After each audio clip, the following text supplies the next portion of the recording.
Welcome back to Course Correction Radio, everybody. Thank you for joining me. I am sorry about the delay. Had a few different things go wrong, as a matter of fact.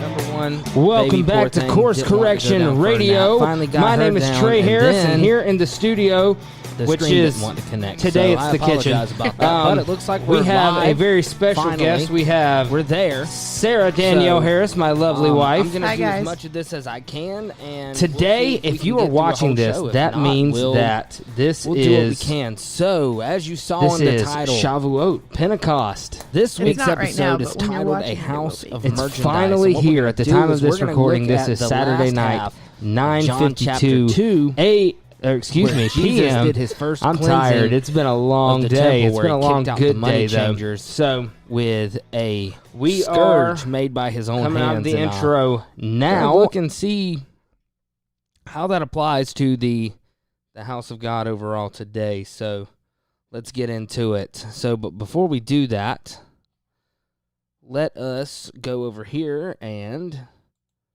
we will. Just a second. All right, there we go. So let's go. First of all, let's hit this intro, and then we'll go.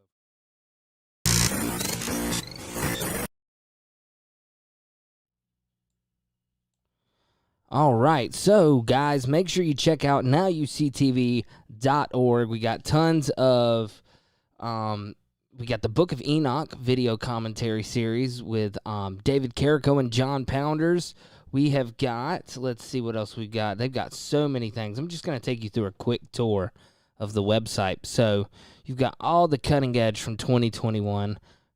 Cannot recommend that enough. If you need news that cuts through the filter of all of these biases and really just fake news that's going on today, I recommend checking that out. We got Mockingbird News, Pick Your Poison Wednesday. That was a good show. Be careful what you say. This was just a couple of weeks ago. And if you would like to catch the Cutting Edge Sunday night show live, they are on not long after us. You can catch them at 7 p.m. Eastern Standard Time, 6 p.m. Central. So make sure you guys don't miss that. We've got Now UCTV exclusives all down through here. The Dark Covenant series. We've got extended interviews from that. The Book of Enoch video commentary. Midnight Ride banned from YouTube section. Pounders Live banned from YouTube section. And, of course, the Too Hot for YouTube section. So make sure you guys check that out. And you can. We are excited to.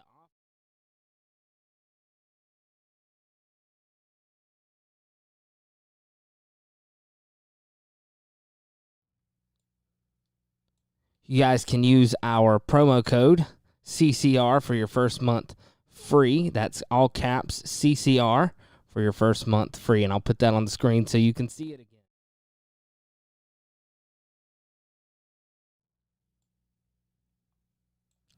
All right. Also, we would like to thank Annie over at Shake and Wake Radio. Annie, thank you so much for letting us be a part of the Shake and Wake family. Thank you for letting us get our message out there.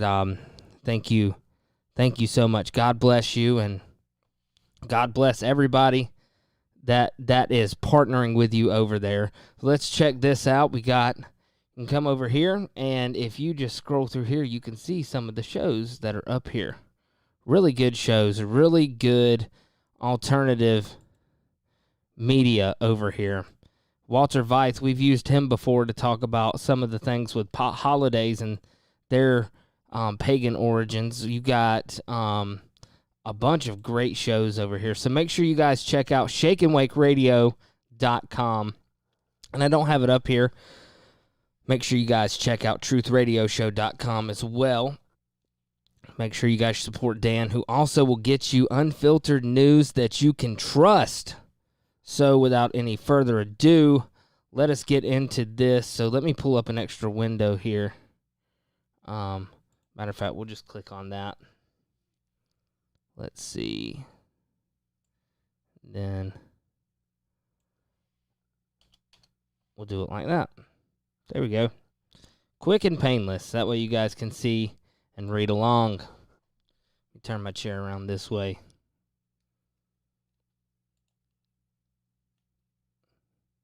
All right, so we're going to start in John chapter 2. For those of you watching this on the video podcast, you can follow along with us. However, those that are listening either on the audio podcast or listening on Shake and Wake Radio, you can, if you've got a Bible, feel free to turn along with us. You're going to be going to the King James. We're going to be starting in verse 12. Now after this, he went down to Capernaum, he and his mother and his brethren and his disciples, and they continued there not many days. And the Jews' Passover was solemn, and found in the temple those that sold oxen and sheep and doves, and the changers of money sitting. And when he had made a scourge of small cords, he drove them out of the temple, and the sheep and the oxen, and poured out the changers' money, and overthrew the tables, and said unto them that sold doves, Take these things hence, make not my Father's house an house of merchandise. And his disciples remembered that it was written, The zeal of thine house hath eaten me up. Then answered the Jews, and said unto him, What sign shewest thou unto us, seeing that thou doest these things? Jesus answered and said unto them, Destroy this temple, and in 3 days I will raise it up. Then said the Jews, 46 years was this temple in building, and wilt thou rear it up in 3 days? But he spake of the temple of his body. When therefore he was risen from the dead, his disciples remembered that he said unto them, and they believed the scripture and the word which Jesus had said. Now when he was in Jerusalem at the Passover and the feast day, many believed his name when they saw the miracles which he did. But Jesus did not commit himself unto them, because he knew all men, and needed not that any should testify of man, for he knew what was in man. So I was really puzzled most of the week what to talk about when looking at this section, because right here I have, the life and times of Jesus the Messiah. Let's take this over to the full screen so that way you guys can see, a better. Let's go. Yeah, let's do that. All right, so you got the life and times of Jesus the Messiah by Alfred Edersheim. We're going to read some of his quotes. But first, what I'd actually like to do is let me grab my copy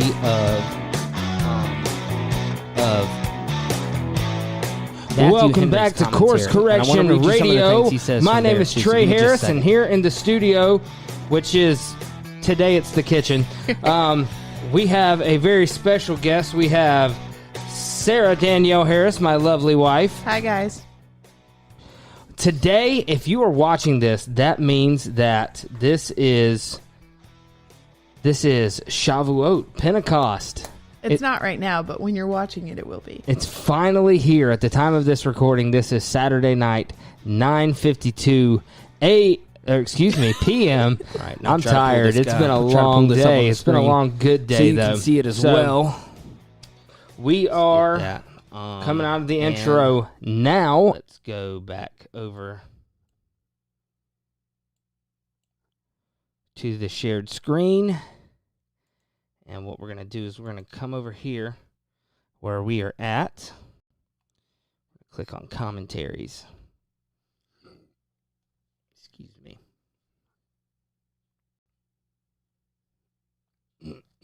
Excuse me. All right.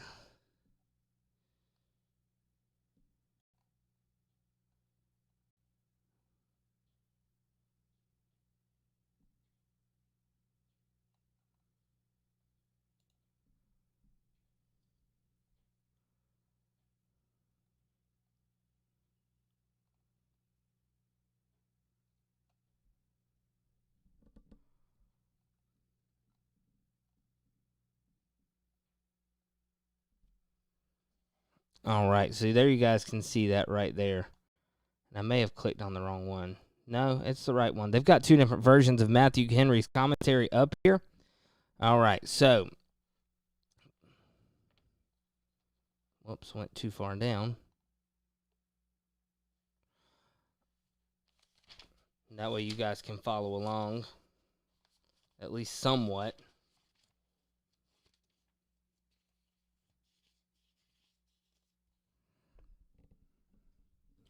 All right, verses 12 through 22, it says, Number 1, the short visit Christ made to Capernaum. It is called his own city in Matthew 9, verse 1, because he made it his headquarters in Galilee, and what little rest he had there. It was a place of concourse, and therefore Christ chose it, that the fame of his doctrine and miracles might thence spread the further. The company that attended him thither, his mother, his brethren, and his disciples, wherein Christ went, he would not go alone, but would take those with him who had put themselves under his guidance. Now, that's what you and I are supposed to do. When we say that we are Christians, we are little Christ, we are Christ followers, we should put ourselves under his guidance, but it's not something you see a whole lot in the church these days. So let's go on. He could not, I think we already read that.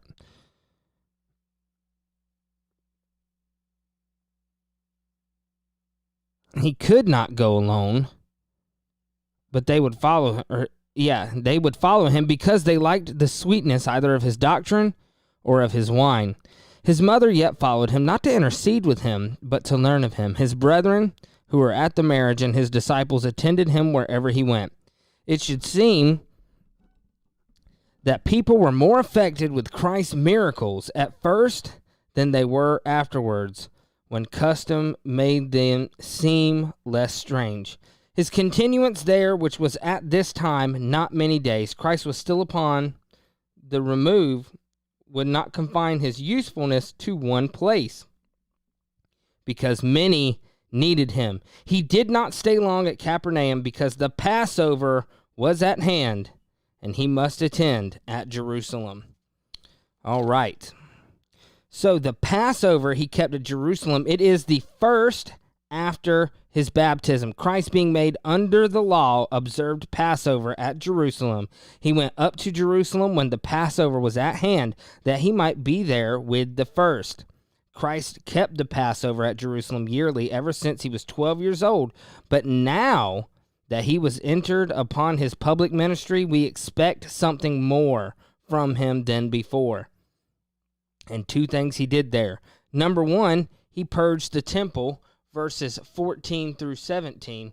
It says, And he found in the temple those that sold oxen and sheep and doves and the changers of money sitting, and when he had put a scourge of small cords, he drove them out of the temple, and the sheep and the oxen, and poured out of the changers' money, and overthrew the tables, said unto them that sold doves. You know, we read this. So the first place we find him is at Jerusalem, was in the temple. And it should seem that he did not make any public appearance till he came thither. The first work we find him at the temple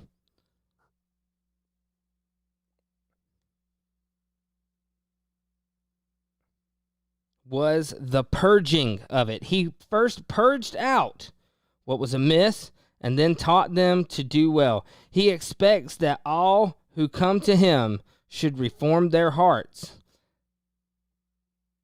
and lives. And this he has taught us by purging the temple. See here, what were the corruptions that were to be purged out? He found a market in one of the courts of the temple, that which was called the court of the Gentiles. They sold oxen and sheep and doves for sacrifice, not for the common use, but for the convenience of those who came out of the country, and could not bring their sacrifices in kind along with them. The market was admitted into the temple by the chief priests for filthy lucre. Great corruptions in the church owe their rise to the love of money. And that is what we are going to be talking about today. See, the whole point of the Likened unto Moses podcast, and we've done it in the past. In the very first episode, we looked at the similarities in the political structure of the first century Judea versus the political structure of modern day America. And boy, we had a corrupt Senate then, we have a corrupt Senate now. We had sexual degeneracy then, we have sexual degeneracy now. And it doesn't matter. Pick your poison. It was in Rome. It's here now. Everything is almost identical. And what we have here is we have a pollution of the so-called house of God. We have this temple that, notice, other than when Jesus was there, the Spirit of God never dwelt upon the place. It wasn't the temple that had the Ark of the Covenant that the Spirit of God descended upon. If you are a follower of this channel and you've listened to FOJC Radio, you know that Brother David has talked about how, I believe it was in the book of Ezekiel, that the Spirit of God came up off of the temple, and that was very much related to what we're seeing now. That was Jesus. That was when we look at that Spirit of God coming off of it. That was, so we have Jesus dwelling inside the temple, and he purges it just as the temple was purged. Then, because of the corruptions going on, then the Spirit of God could not dwell there. And what did Jesus say? He did not mince words. He said, destroy this temple and I will rebuild it in 3 days. In other words, he was saying, this is not the house of God. It can't be the house of God because these things would not be allowed. So, come back over here for a minute.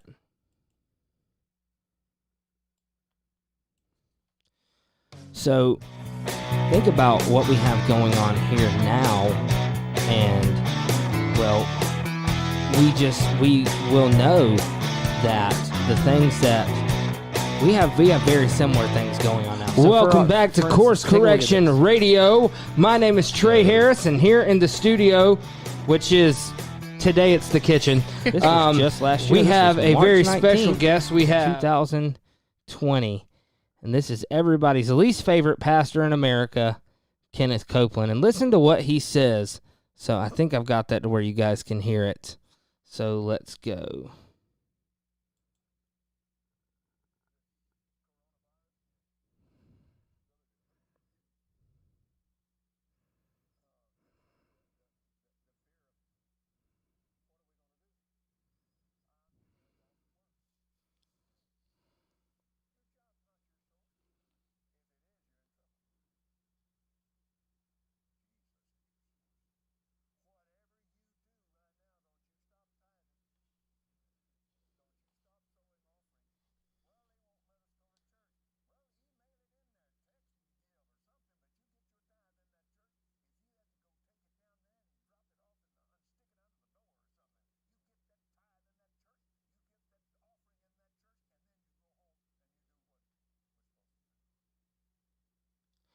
What a despicable human being. I just don't know any other way you can put it. People have lost their jobs. Like, literally, people could not work because of what was going on. Not because there was anything super dangerous out there. I'm going to keep my mouth shut too much because I don't want to get in too much trouble here. But we have people that had to, their jobs laid them off or what have you because of everything that was going on in 2020. And now, I mean, it's just, and then you want them to send in money. What a despicable human being. And look, here's another degenerate right here. Let's take a look at this one.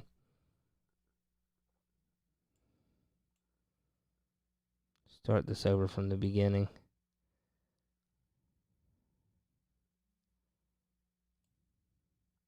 If it'll let me. Goodness gracious.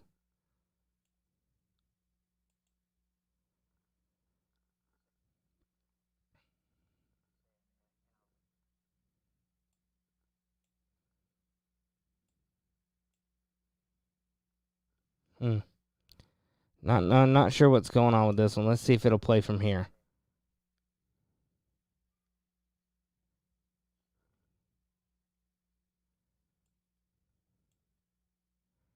Huh. Let's try that.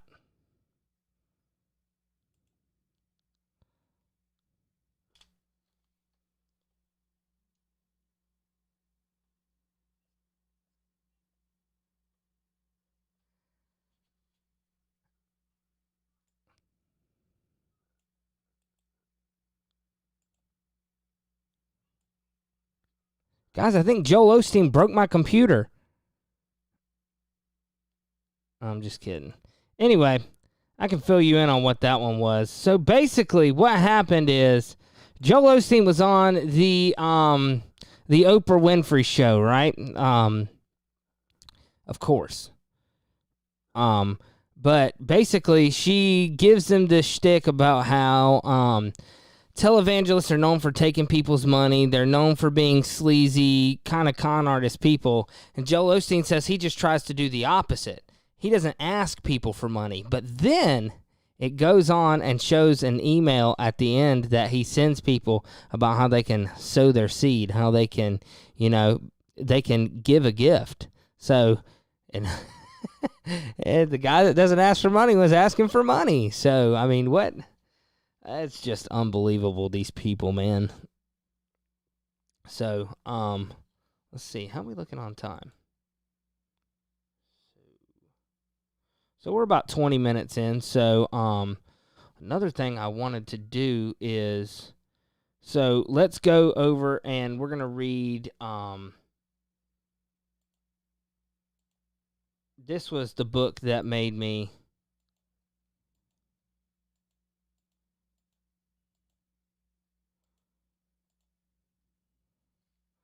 let's see, there we go. You guys could see the screen, but I couldn't. So, and if you ever want to read it online, I highly recommend getting yourself a physical copy of this. But if, that was the problem. I had a book sitting on the keyboard. Unbelievable. I didn't even realize it was there.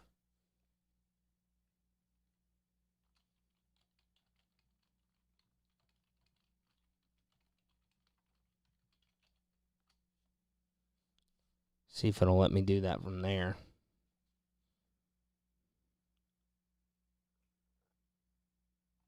Probably not from there. So let's we'll click on the home page.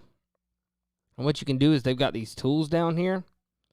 And you can come down to library. So if you're on, for those of you listening on either the audio podcast or if you're listening on Shake and Wake Radio, here's what you can do. You can go to BibleHub.com/library. And if you want to read the life and times of Jesus the Messiah, you can type it into their search bar.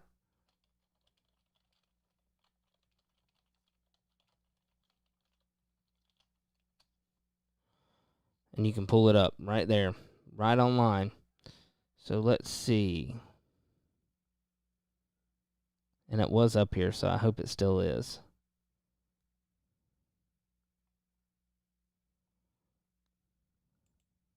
Go back and do it this way.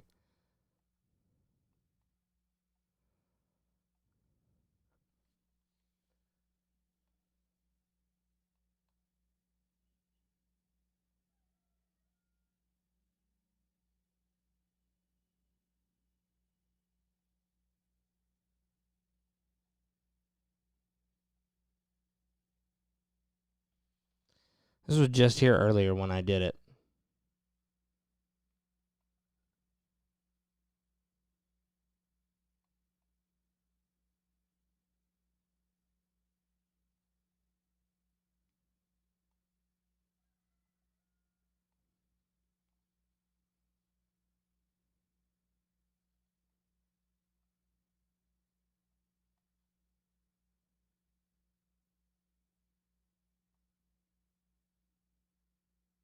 Yeah, here it is. Yes, there we go. It's just a little bit farther down than I thought it was. So, and look, it's the entire book is up here. The Life and Times of Jesus the Messiah. You can find the entire book up here digitally, and they've got the entire thing. So let's go. We're looking for book 3. That's book 4. So this, we're going to be in book 4, chapter 5. The cleansing of the temple, the sign, which is not a sign. And there's a few different quotes I want to read, so we'll go into this real quick. This really blew this out of the water for me as far as how this applied to the cleansing of the temple. So let's go.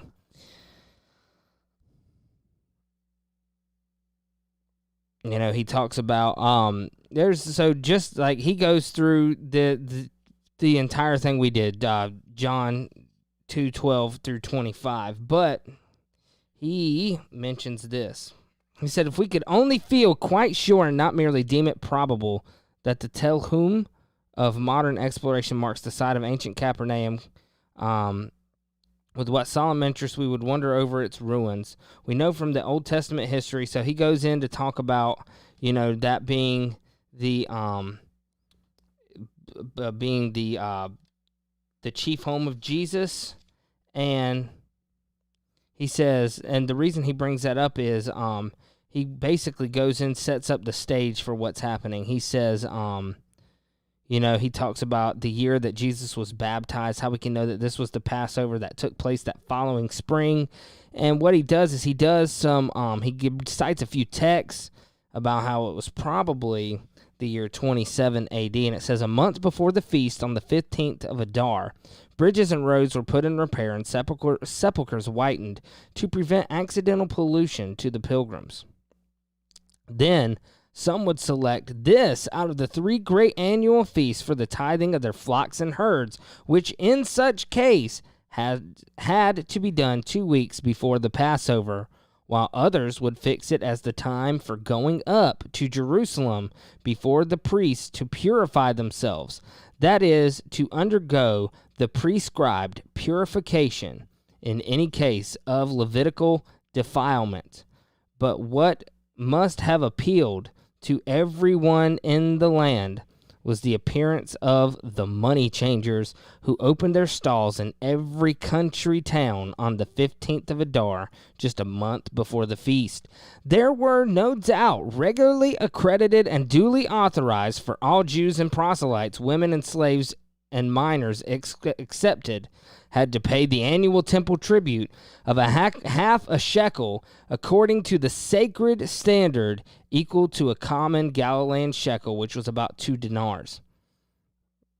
From this tax, many of the priests, to the chagrin of the rabbis, claimed exemption on the ingenious plea that Leviticus 6:23, every offering of a priest was ordered to be burnt and not eaten, while from the temple tribute such offerings were paid for as the 2 wave loaves and the shewbread, which were afterwards eaten by priests. Hence, it was argued, their payment of the temple tribute would have been incompatible with Leviticus 23. And this was what first sent me down the path of wanting to look at people like Kenneth Copeland and Joel Osteen and all these guys, because let's just think.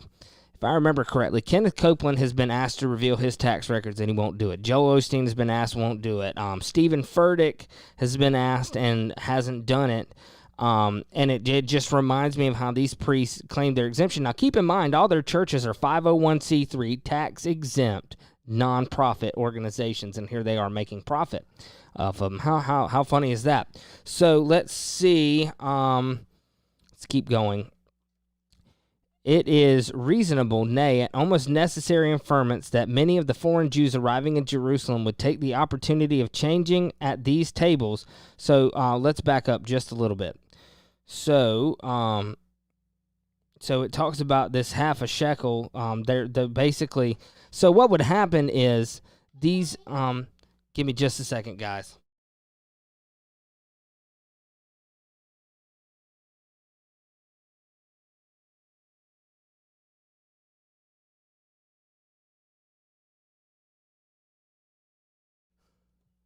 Sorry about that. All right. So it talks about how they would have a fixed charge called a ma'ah, and it was on every half shekel. So basically what they would do is they would set up these tables. Now, they wouldn't take foreign currency. So you had to exchange that for the Jerusalem standard, right?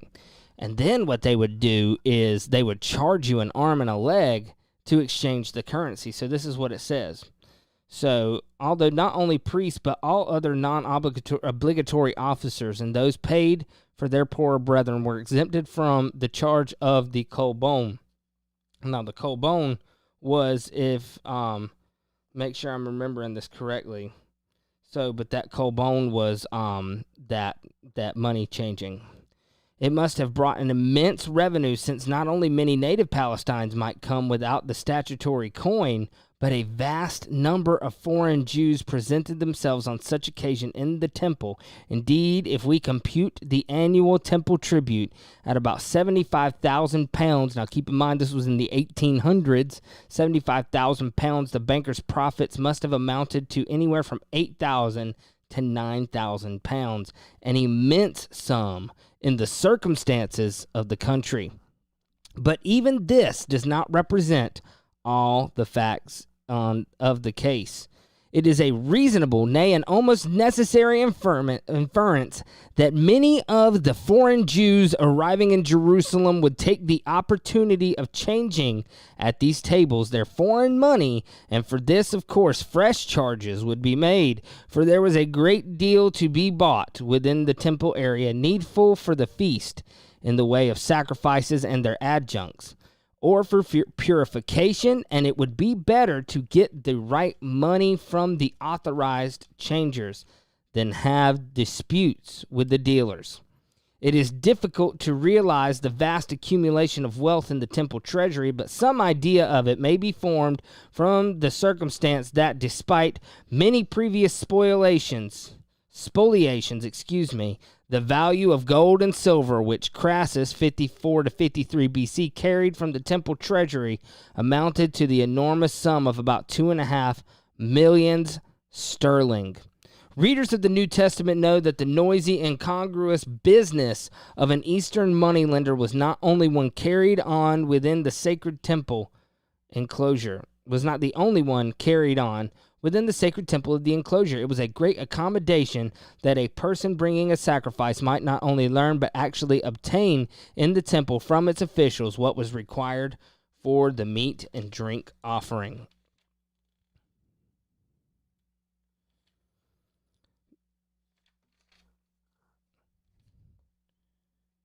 A regularly qualified examiner was called a mumche, one approved, and how much labor was given to the acquisition of the requisite knowledge appears from the circumstance that a certain teacher is said to have spent 18 months with a farmer to learn what faults in an animal were temporary and which were permanent. That comes from I believe the Tractate Sanhedrin 5b in the Mishnah. Now, as we are informed that a certain mumche of firstlings had been authorized to charge for this inspection was 4 to 6 isar. I have no idea how much that is.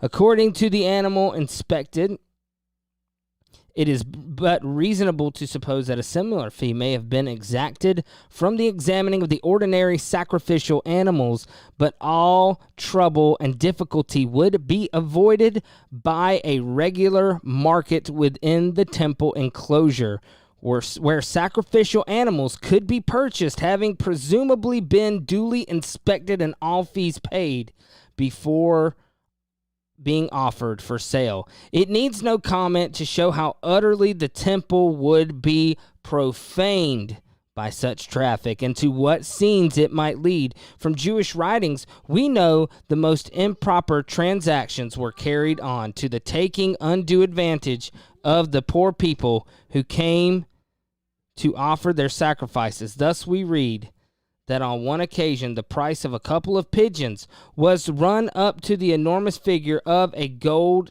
dinar, which was a Roman gold dinar. When, through the intervention of Simeon, the grandson of great Hillel, it was brought down to a quarter of a silver dinar, or about it was brought down to about a quarter of a silver dinar. Since Simeon is represented as introducing his resolve to this effect with the adjuration by the temple, it is not unfair to infer that these prices had ruled within the sacred enclosure. So, just basically what we see here is that these guys were extortioners, and that extortion was going on within the temple. So we're going to take a quick break. We'll come back, read a little more of this, and then we're going to go into, we're going to look at some passages basically what we're going to do is we're going to apply this to why the Levitical system was done away with. And we talked about this in the past when we talked about the transfer of the priesthood, but we're going to rehash it knowing basically what we're going to do is we're going to take that and apply it to things from the tabernacle. So don't go anywhere. We'll be right back on Course Correction Radio.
All right, welcome back to Course Correction Radio.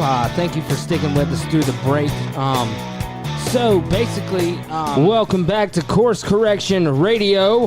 My name is Trey Harris, and here in the studio, which is today it's the kitchen amount. We have a very special guest. We have currency, but they were Sarah Danielle Harris, my lovely wife. Hi guys.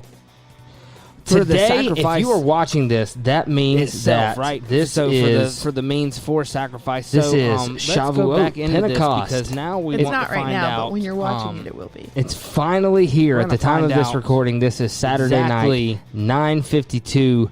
Who was behind excuse it? me, PM. Now, keep in I'm mind, tired. It's been a long day. It's been a long, inference good day, though. from So, the vast amounts of Jewish come out of writings the intro that now. that Alfred Edersheim had in front of him, but we're gonna keep going through here. And like I said, you guys can find this on Bible Hub. So, and let me, just so you guys can see it a little better, let me turn that spectralizer off real quick. So let's see. There we go. All right, hopefully you guys can see that a little bit better now. So that spectralizer is mostly for me, so that way I can see whether or not it's still picking up the microphone, because I've recorded in the past and I've lost audio about 15 minutes into it and didn't realize that until an hour later. So let's go through this and we'll read some more. All right.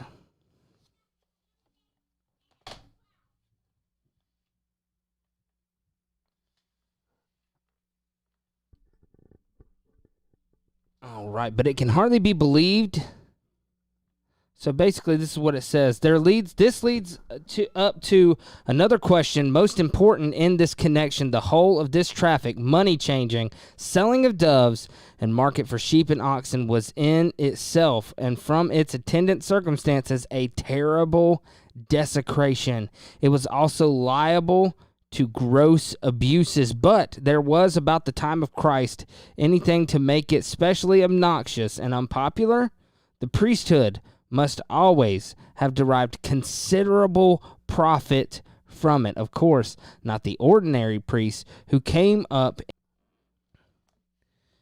to minister in the temple, but the permanent priestly officials, the resident leaders of the priesthood, and especially the high priestly family. This opens up a most interesting inquiry, closely connected, as we shall show, with Christ's visit to the temple at this Passover. But the materials here at our command are so disjointed that in an attempt to put them together, we can only suggest what seems most probable, not state what